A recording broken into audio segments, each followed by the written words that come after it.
অনেক আমরা সহ্য করেছি।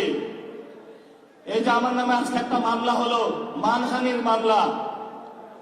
ওই ব্যক্তি চাঁদাবাজি করে, সন্ত্রাসী করে, এমন লোকের কোনো মান থাকতে পারে না। যার মান আছে তারই তো মানহানি হয়। মামলা করেছে আরেকজনকে দিয়ে, গোপনে গিয়ে হলে সাক্ষী হিসাবে উপস্থিত হয়েছে। এগুলাকে আমরা বলবো গুপ্ত। আপনি ঢাকাতে ফেল করেছেন, লিখে রাখুন জনাব আব্বাস। আপনাকে তারেক জিয়া এসে রক্ষা করেছে।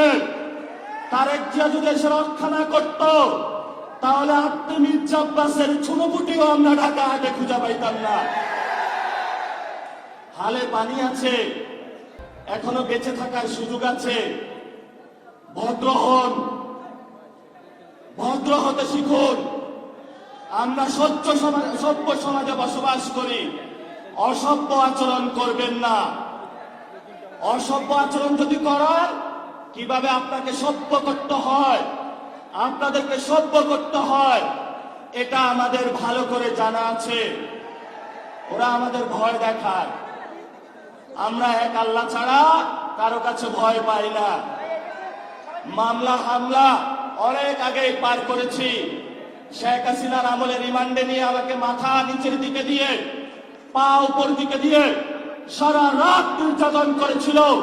কখনো আপোষ করার চেষ্টা করি নাই। তুমি কোন চ্যাটের বাল আব্বাস? তুমি আসছো এখানে মামলা করতে? গুনার টাইম নাই।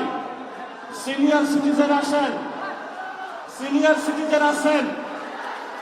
আমরা সম্মান করতে চাই, কিন্তু নিজের সম্মান যদি না রাখতে পারেন, তাহলে যারা ইয়াং জেনারেশন আছে, জেনজিরা আছে, আপনার পুরা সম্মানের চাদর খুলে বুড়িগঙ্গায় নিক্ষেপ করবে।